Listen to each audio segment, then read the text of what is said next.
Majjhima Nikaya. Middle-length discourses. Translated by Bhikkhu Sujato. Suttacentral.net. Middle Discourses 20. How to stop thinking. So I have heard. At one time the Buddha was staying near Savatthi in Jeta's grove, and at Happy Eka's monastery. There the Buddha addressed the mendicants. Venerable Sir, they replied. The Buddha said this. Mendicants, a mendicant committed to the higher mind should focus on 5 foundations of meditation from time to time. What 5? Take a mendicant who is focusing on some foundation of meditation that gives rise to bad, unskillful thoughts connected with desire, hate, and delusion. That mendicant should focus on some other foundation of meditation connected with the skillful. As they do so, those bad thoughts are given up and come to an end. Their mind becomes stilled internally, it settles, unifies, and becomes immersed in samādhi. It's like a deft carpenter or their apprentice who'd knock out or extract a large peg with a finer peg. In the same way, a mendicant should focus on some other foundation of meditation connected with the skillful. Now, suppose that mendicant is focusing on some other foundation of meditation connected with the skillful, but bad, unskillful thoughts connected with desire, hate, and delusion keep coming up. They should examine the drawbacks of those thoughts. So these thoughts are unskillful, they're blameworthy, and they result in suffering. As they do so, those bad thoughts are given up and come to an end. Their mind becomes stilled internally, it settles, unifies, and becomes immersed in samādhi. Suppose there was a woman or man who was young, youthful, and fond of adornments. If the corpse of a snake or a dog or a human were hung around their neck, they'd be horrified, repelled, and disgusted. In the same way, a mendicant should examine the drawbacks of those thoughts. Now, suppose that mendicant is examining the drawbacks of those thoughts, but bad, unskillful thoughts connected with desire, hate, and delusion keep coming up. They should try to ignore and forget about them.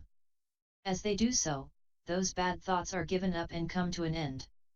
Their mind becomes stilled internally, it settles, unifies, and becomes immersed in samādhi.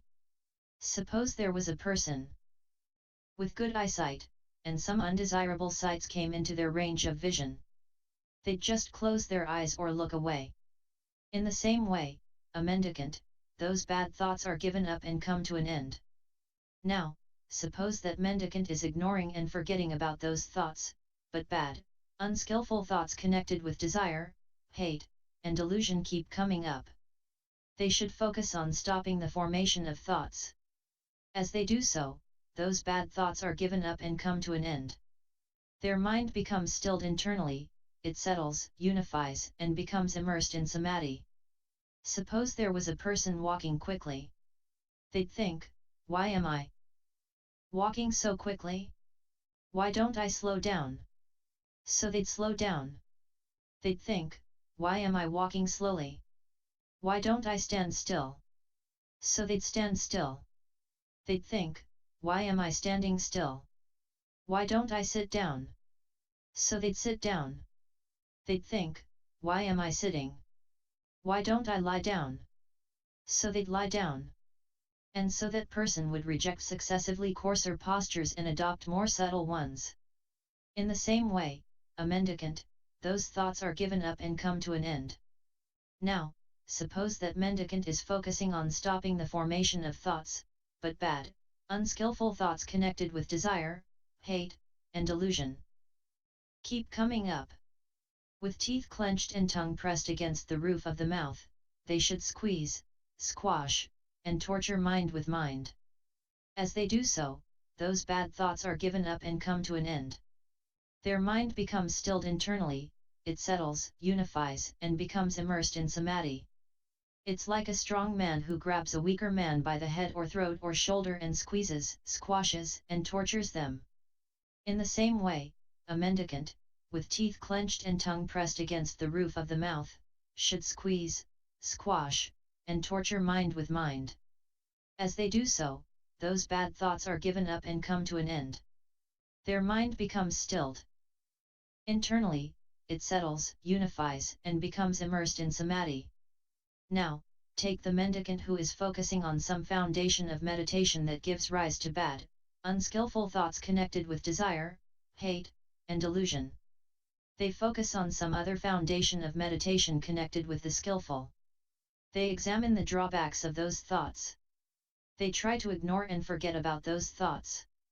They focus on stopping the formation of thoughts. With teeth clenched and tongue pressed against the roof of the mouth, they squeeze, squash, and torture mind with mind. When they succeed in each of these things, those bad thoughts are given up and come to an end. Their mind becomes stilled internally, it settles, unifies, and becomes immersed in samādhi.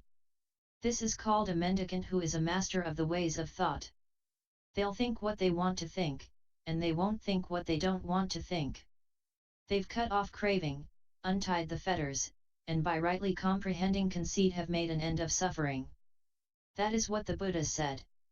Satisfied, the mendicants were happy with what the Buddha said.